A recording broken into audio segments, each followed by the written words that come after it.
This video is to walk you through the application process for a 2024-2025 Solve Southern Spark Grant. From the logon page, if you already have an account, you can enter your email address and password. If you have forgotten your password, you can click this link, enter your email address, and send yourself the reset link. If you think that someone at your organization has already registered in our system, please do not create a new account. Please contact our grant administrator by clicking this link to receive your username. In the email, please include your name and the organization's name. So we're going to walk through creating a new account. So you'll click here, where you can enter your organization's name. For this video, we're using a made-up organization as a sample. So put the organization name and the EIN or tax ID if you have one. This example organization is using a fiscal sponsor, so they do not have an EIN, and we will leave this blank. 501c3 status is not required to apply, but all proposed activities must be 501c3 compliant and not include anything we cannot fund. Please note that we cannot fund 501c4 organizations under any circumstance. The list of what we cannot fund can be found in the application information or the RFP and FAQ, which are linked in the video description. Next, provide your website, telephone number, and address. You can provide an organization email if you would like, however, it is not required, and vital information that we communicate about your application will not be sent to that address. So after you've filled all this out, hit next. And this is the user information. In this example, we're creating the account for the executive director. It does not have to be the executive director who creates the account. However, please make note of the email address you provide or username, as that email address is not only your username to log into our system, but will be the email address that receives all communications from us. We communicate vital information via email. Please ensure you are checking the email account that you provided as your username, including your spam folders. If there are questions or concerns about your application, SCSJ staff will contact you via the email account associated with your Fountain account. Your response is required for your application to be considered for funding. If you are contacted and do not respond by the deadline provided in the email, your application cannot be considered for funding. Can also copy the address from the organization, which we have done here, and put the email, confirm the email that this will be our username. Next, you are asked if you are the organization's primary contact. If you are not the executive director and wish to provide their information, please do so here.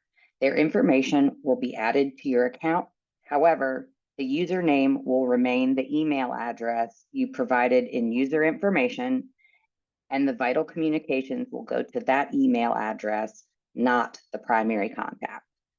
For this example, this person is the organization's primary contact, so we have no additional information to provide. Set up your password and then hit create account. Please check your email to confirm that your account was created successfully. Please do not click continue without checking. The email will come from Saul, administrator@grantinterface.com. If you do not receive an email, please check your spam folder. You can click here for a tutorial about removing email addresses from spam filters. So we're going to continue, and here you will find the grant opportunity for the 2024-2025 Solve Southern Spark Grant. Now that we've clicked apply, we're going to go through the overview of the program.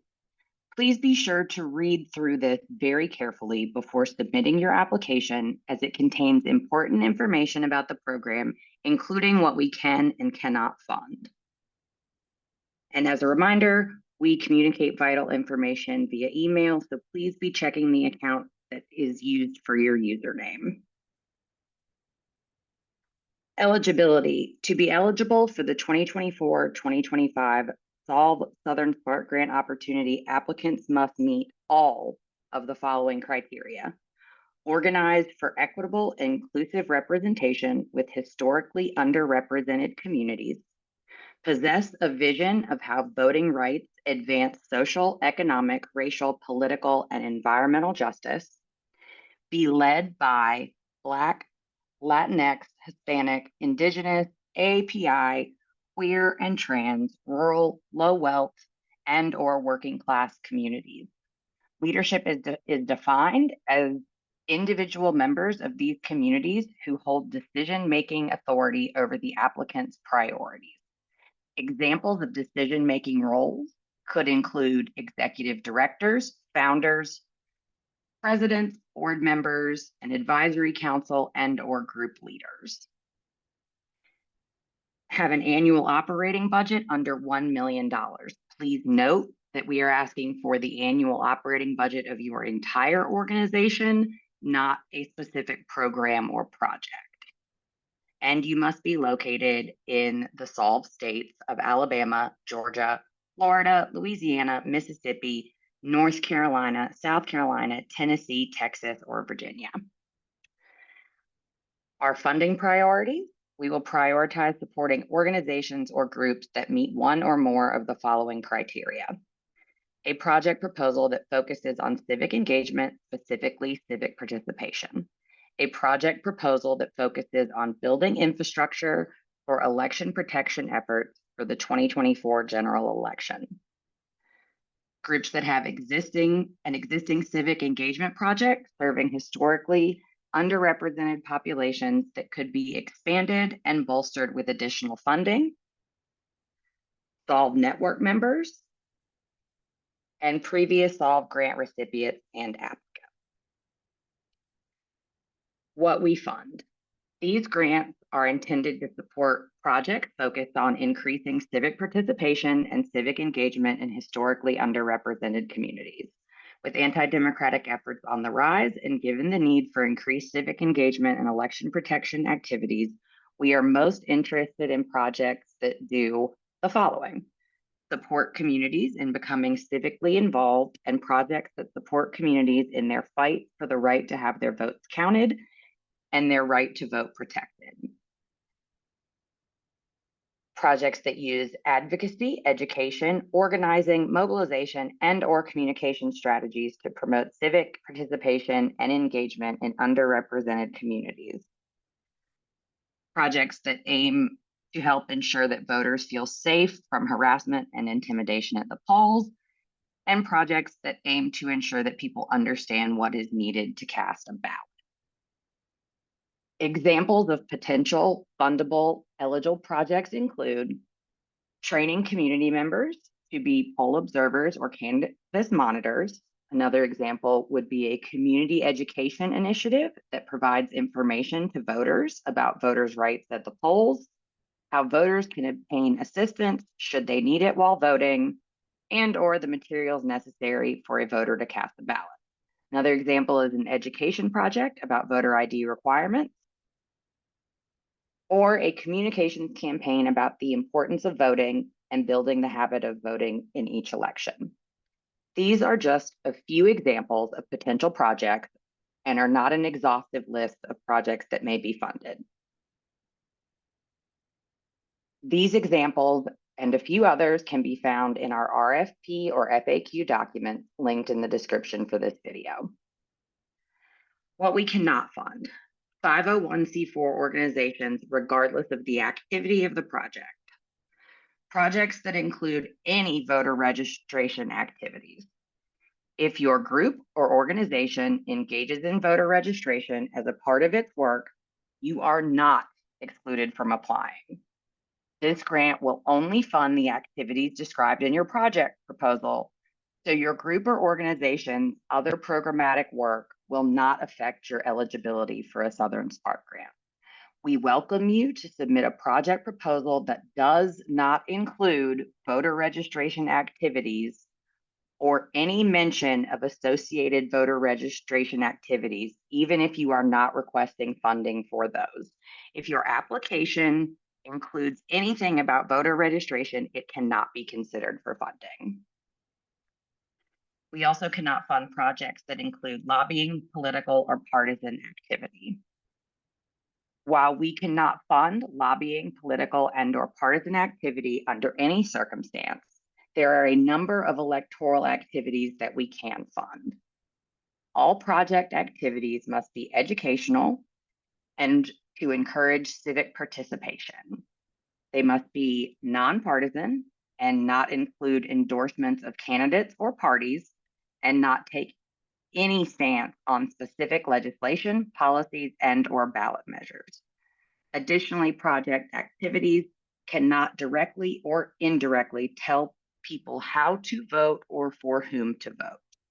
And by how to vote, we mean yes or no on a ballot measure, not you can explain to people what they need to vote.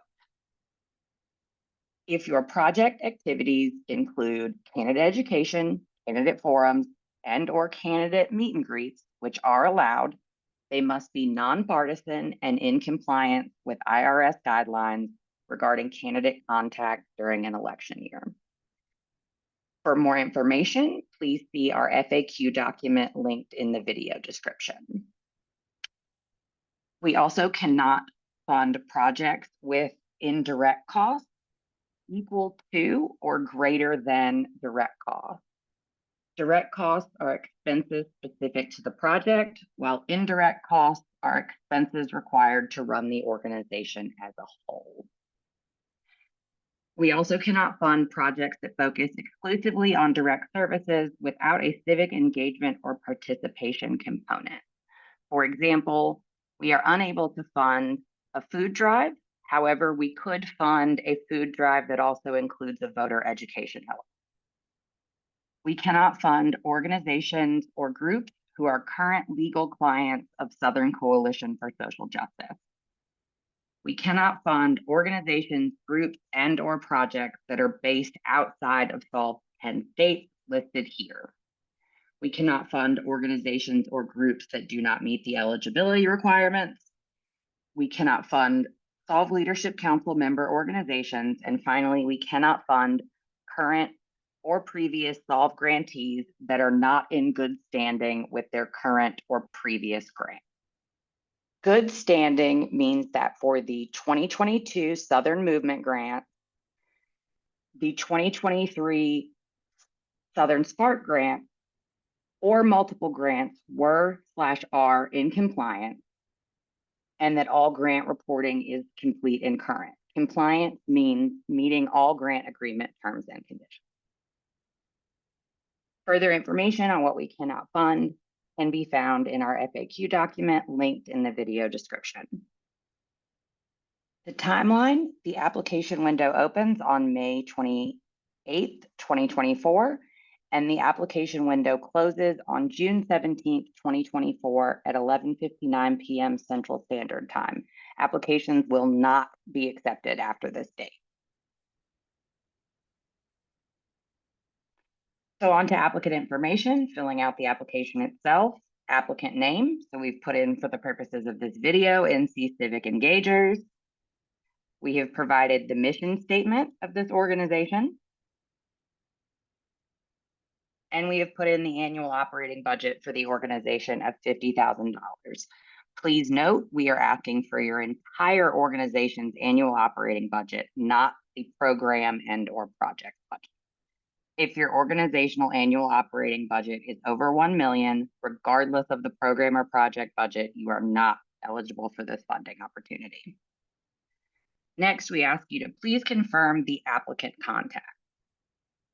Please confirm that the name listed in the Contact Info tab under Applicant at the top of this form is the name of the individual who can answer questions about this application. So where are we talking about? If you scroll back up to the top of the application, you'll see Contact Info and Applicant. So we are asking that you please confirm that the name email address and phone number of the applicant is the correct contact information for who we need to be reaching out to if we have questions or concerns. Please ensure, again, that this address is checked regularly. So for this group, this is the correct applicant contact. The phone number is correct, and the email address is correct. We've put in their address, and we're going to select the applicant state. The only states available to choose from are the 10 states that are eligible for this grant opportunity. So we're going to put North Carolina, and we ask for your applicant county, then the applicant website. Next is the signatory name. Please provide the name of the individual who is authorized to sign the grant agreement on behalf of the group or organization if selected to receive a grant award. This group is going to be using a fiscal sponsor. So the name of the person for the example is fiscal sponsor, and we've provided their email address. Grant agreement language preference. If selected to receive a grant award, please indicate below whether you would like to receive the agreement in English or Spanish. So we're going to select English. Applicant tax status. Please select the tax classification of your group or organization. Tax exempt status is not required to apply for or receive funding, but grant funds are considered taxable income in that case. So for NC Civic Engagers, they are fiscally sponsored by a 501c3. If your group or organization has an EIN, please list it here. If you are using a fiscal sponsor, please enter their EIN. So we've entered the created EIN of the fiscal sponsor, NC Organizers. And then since this organization has a fiscal sponsor, we have provided their organization and contact name. If you are not using a fiscal sponsor, please disregard this. Since they are using a fiscal sponsor, we've provided the fiscal sponsor's address and the fiscal sponsor's email address. Again, if you are not using a fiscal sponsor, you do not have to fill any of this out. If you are applying as a 501c3 or are using a fiscal sponsor, please upload the IRS determination letter, either for your organization or the organization that is fiscally sponsoring you. Next, we asked about your organization's leadership. Is your organization or group led by Black, Latinx, Hispanic, Indigenous, AAPI, queer and trans, rural, low wealth, and or working class communities? We give the definition of leadership again, and if your answer is yes, great. If your answer is no, unfortunately, you are not eligible for this grant opportunity. Did your organization receive and or apply for a previous SOLVE grant? Did your group receive and or apply for a 2021 Adopted Jurisdiction, 2022 SOLVE Southern Movement Grant, and or a 2023 SOLVE Spark Grant? This organization's answer is going to be no, but if you applied for and or received a previous SOLVE grant, please indicate yes. Is your group a Southern Leadership for Voter Engagement SOLVE Network member? This organization is not. Then the next question is, are you interested in joining the SOLVE network? SOLVE membership is not required to receive funding. SOLVE members are invited to attend quarterly calls, and as a member, you'll have access to resources, a network of partner organizations, and you'll be able to hear about lessons learned from the field as well as building new skills. Membership is free. Organization is interested, but again, being a SOLVE member or being interested in becoming a SOLVE member is not required to receive funding. Next, we'll get into the project information. So the project name, the name of the proposed project in this example is Promoting Civic Engagement in NC. Just a reminder that your grant request is $10,000. Project funding priority focus. Select the focus area of your proposed project. You can see the overview section at the top of this application or the RFP for full descriptions. We strongly encourage applicants to submit projects that fall within these funding priorities. They are a project proposal that focuses on civic engagement, specifically civic participation, or a project proposal that focuses on building infrastructure for election protection efforts for the 2024 general election. Finally, an existing civic engagement project serving historically underrepresented populations that could be expanded with additional funding. If this is your project focus area, you can attach your existing project plans and indicate "See attachment" in the question responses. Please ensure that your project plan addresses all the application questions. If you were to select number 3, you will go down and you can upload a file as additional information, but please ensure you answer all of the project questions that we're about to go over. For this example application, we've selected 1, a project that focuses on civic engagement, specifically civic participation. Next is the project description. We ask you to tell us about your project, including relevant details about planned activities and how you will know your project has been successful. This is an example response for this example project.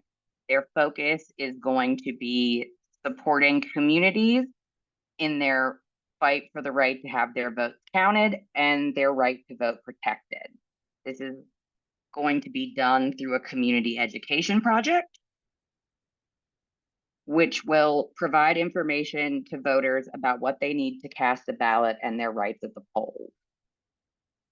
Their planned activities are to hold 3 community education events in Smith County, and they go through what is going to be covered in those events, what will be explained, and what participants will receive. Next, they provide their goal. Their goal is to have 50 participants at each event and asking each participant to commit to sharing information they learned with 3 friends or family members. That's the goal of the project. And then they provide how they know it will be successful. Our community organizer will follow up with the participants via phone 2 months after the event to see if they were able to share information with 3 people and if they would like to be volunteers for our organization. We aim to have a successful follow-up with 50% of participants and 25% of participants becoming volunteers. Please tell us about the project team. We ask that you tell us who on your team will be involved in this project. If applicable, please include staff, members, volunteers, and/or potential partners. How will their skills and experience contribute to the project? This organization has let us know that the project will be led by their executive director and supported by their community organizer. This is their skills and experience. They are both from North Carolina and have years of experience organizing communities of color to encourage civic participation. They also have a dedicated volunteer base of community members. They will be partnering with local churches and other civic groups to determine event locations and promote the events. And additionally, they will partner with their fiscal sponsor for the trainings and materials needed for their event. And finally, they plan to hire a graphic designer to customize the materials for their community. That's their project team, answering all the questions above. Centering the most impacted. SOLVE is committed to supporting projects that pursue equitable and inclusive representation of their community's needs. Tell us more about your community and the most pressing issues and/or needs of your community. How will you ensure your work is informed and guided by people who are most directly impacted by systems of oppression and structural inequality? This group has answered, so the Smith County is the county that they want to expand their work to with this project. And it is a rural county that has been impacted by racial, social, economic, and environmental injustice. Then the majority of the county residents are people of color, and Smith County also has one of the lowest voter turnout rates in the state. Community members can be empowered to be civically active and vote through education and encouragement, which is the focus of the project. And then they let us know that through their volunteer base, and based on their previous work in 3 other counties with similar demographics and low turnout, They have identified Smith County as a county that could benefit from engagement and education. Project budget. We require a breakdown of how you plan to spend the requested funds. We're going to make an example budget for the sample project in this instructional video, but to start, we're going to go over the specific instructions for the project budget. We require a breakdown of how you plan to spend the requested funds. You can give your response in the space provided in the application portal, which is right here. Upload your own budget document or use our optional template, which is linked here. For this example, we're going to use the optional template linked here, and a budget document upload or use of the template is optional and not required. However, regardless of the format you use, you must provide a numerical breakdown of how the funds will be used. This is the budget template. This budget should only include expenses for this specific project, not your organization or program's entire operating budget. The budget must total $10,000. Due to the competitive nature of these grants, we are not able to fund higher requests. And as a reminder, you'll see here that in the optional template, we have a section for direct costs and indirect costs. As a reminder, we cannot fund projects with indirect costs equal to or greater than direct costs. Direct costs are expenses specific to the project, while indirect costs are expenses required to run the organization as a whole. You are welcome to include both in your project budget, but indirect costs must be less than 50% of the total budget, i.e., indirect costs should not equal or exceed direct costs. Examples of direct costs include stipends for volunteers, staff or contractor time to work on the project, or meeting expenses.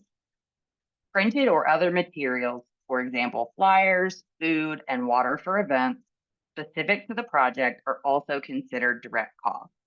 Examples of indirect costs include computer software, general office supplies, or postage. So we're going to fill out budget template for this example application. Again, please note this is just an example and you do not have to use these categories and/or amounts. So we're going to enter the applicant name, which is NC Civic Engagers. We're going to enter the project name, which is Promoting Civic Engagement in NC. Under revenue, we've put in $10,000 as that's the amount for the Solve Southern Spark grant. Then under expenses, we're going to fill out the direct costs, which are expenses specific to the project and correspond to what was described in the application. This group plans to hire a graphic designer, which will cost $1,000. So we enter those in the description and amount. Next, this group is going to engage a community organizer to support the project and provide a stipend. This group is going to engage a community organizer to support the project and provide a stipend. So in the description, we put stipend for community organizer. And the amount in this example is $3,500. Finally, they plan to hold meetings to engage their community. So we are going to put community engagement meetings as the description and $2,000 as the cost. Other examples of categories of direct costs could include, but are not limited to, staffing, contract services, event/meeting costs, printing or office supplies used for the project, and transportation. This group is going to be including indirect costs in their request, which are expenses required to run the organization as a whole and are not directly related to the project. You are not required to request funds for indirect costs. This group is requesting funds for computer software to be used by the whole organization, not specific to the project. So we're going to put computer software in the description, and the amount is $1,000. They are also requesting funds for postage to be used by the whole organization, not specific to the project. So we're going to put postage in the description, and the amount is $1,000. If your project includes activities that require sending mail, you can put something like postage in your direct cost. For this example, postage is not needed for the project. Finally, they are requesting funds for office supplies to be used by the whole organization, not specific to the project. So we're going to put in office supplies in the description, and the amount requested is going to be $1,500. There are instances where office supplies would be a direct cost, like if you're printing flyers for an event. For this example, office supplies are not needed for this project. Please check the subtotals for direct and indirect costs to ensure that your indirect costs are less than 50% of the total budget, meaning indirect costs should not equal or exceed direct costs. So in this example, the direct costs are $6,500 and the indirect costs are $3,500. Since this is more, this is okay. As a reminder, your total project budget has to total $10,000. Due to the competitive nature of these grants, we are not able to fund higher requests. To show an example of what a budget would need to look like if you were not using our optional template or uploading your own, we require a numerical breakdown of how the funds will be spent. So we took the same budget for this example project and just wrote it in this section where we said how much the graphic designer costs, the stipend for community organizer, and the other categories. This is also fine to provide as your budget. We just have to know the amounts you plan to spend. Next, if you have additional information you would like to provide, please attach it. Additional information is not required. However, if you are applying for funding for an existing civic engagement project, please attach the information about that project. Next, we ask you to please confirm that your project activities do not include any lobbying, political, partisan, and/or voter registration activities. You check yes. By checking this box, you understand that if your group does not meet the eligibility criteria and/or the project includes any activities we cannot fund, your application will not be considered for funding. The information on what we can and cannot fund is above in the application instructions. Yes. Please be sure to review those carefully, because your application will not be considered for funding if it includes any of those things, including any mention of voter registration activities. Finally, please confirm that you understand that we communicate vital information via email. Please ensure you are checking the email account, including spam folders associated with your Fountain account. If we have questions or concerns about your application, your response is required for your application to be considered for funding. If you are contacted and do not respond by the deadline provided in the email, your application cannot be considered for funding. And just as a reminder, the email address that we will send communications to is the email address here provided in the applicant contact info, which is also your username. So once we've confirmed that, if you are not able to finish your application in one sitting, you have the option to hit Save Application, and it will save your responses. Once you're ready to submit, you hit Submit Application, and you have to do this by June 17th, 2024 at 11:59 p.m. Central Standard Time. You will not be able to submit an application after this time. Your application has been submitted. If you have any questions, please contact us, Saul@scsj.org, and further information can be found in the description for this video. Thank you, and we look forward to reading your application.